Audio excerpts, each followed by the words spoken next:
আসসালামু আলাইকুম। ওয়ালাইকুম সালাম।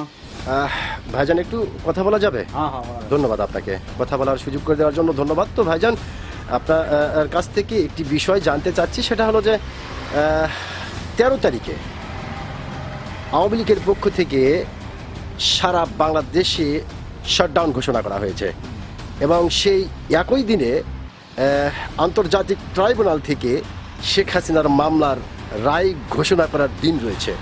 তো আসলে একদিকে রায় ঘোষণা করার দিন, আবার অন্যদিকে সেই একই দিনে আওয়ামী লীগের পক্ষ থেকে সারা বাংলাদেশকে শাটডাউন করার ঘোষণা দেওয়া হয়েছে। আসলে ওই দিনটি আমরা কি দেখতে পারবো বা আসলে কি হতে পারে?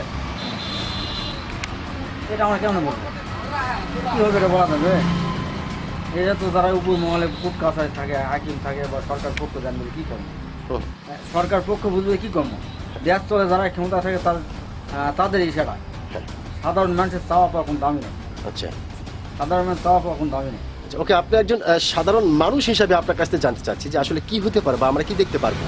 এটা তো আমি বলতে পারবো না। সাধারণ মানুষের কোনো সাধারণ মানুষের চাওয়ার কোনো মূল্যই নেই। মূল্যই নাই। মূল্যই নেই। হ্যাঁ হ্যাঁ সাধারণ মানুষের আগে মানুষ মনে করতো যে শেখ হাসিনার সরকার খারাপ ছিল। হ্যাঁ। শেখ হাসিনার সরকার যাওয়ার পর এই দেশে কোনো মানবতাই নেই। ওকে ওকে এই দেশে কোনো মানবতা নাই, বিচারই নেই। প্রকাশ্যে মানুষ খুন, প্রকাশ্যে বাড়ি ভাঙা।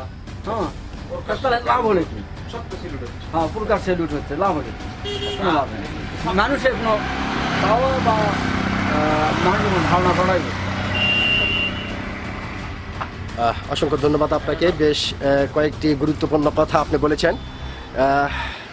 তার মানে আপনি যেটা হয়তো বা বুঝাতে চাচ্ছেন সেটা হলো যে 13 তারিখ আসলে কি হয় সেটা অবশ্যই আমরা দেখতে পারবো।